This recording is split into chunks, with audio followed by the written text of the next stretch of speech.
দেওয়ালে রং করতে গিয়ে এটা আমার সাথে কি হয়ে গেল, এটাই তো ভাবছো তোমরা? তো চলো পুরো ভিডিওটা দেখা যাক। তো আমি কালকে গেছিলাম একটা পিসির বাড়িতে দেওয়ালে রং করতে ঠিক না, রঙের উপরে ডিজাইন করতে।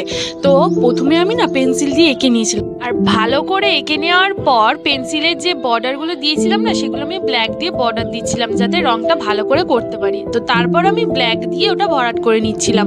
আর হ্যাঁ, পুরো কিন্তু আমি রংটা শুধু ব্ল্যাকের ওপরই রেখেছিলাম। আর এই ডিজাইনটা না খুব ভালো লাগলো, ব্ল্যাকের ওপরই খুব সুন্দর লাগছিল। আর মেন সমস্যা হচ্ছে আমি যখন উপরে টুলের ওপর দাঁড়িয়ে ডিজাইন করছিলাম, এইভাবে যে আমাকে আছাড় খেয়ে পড়তে হবে আমি ভাবিনি সত্যি। আর আমার হাতে যে কৌটোটা ছিল রঙের, পুরো দেওয়ালে লেগে গেছে, পুরো একদম খারাপ হয়ে গেছে। আমার কতটা লেগেছে কি না হয়েছে সেটা কোনো বড় কথা না, আমার জন্য যে দেওয়ালটা খারাপ হয়ে গেছে সেটাই বড় কথা। তো আমি এই পর্যন্ত রেখে দিয়ে চলে এসেছিলাম, আমার কোমরে খুব লেগেছিল। তো আজকে ভিডিওটা এই পর্যন্ত, ততক্ষণ তোমরা সাবস্ক্রাইব করে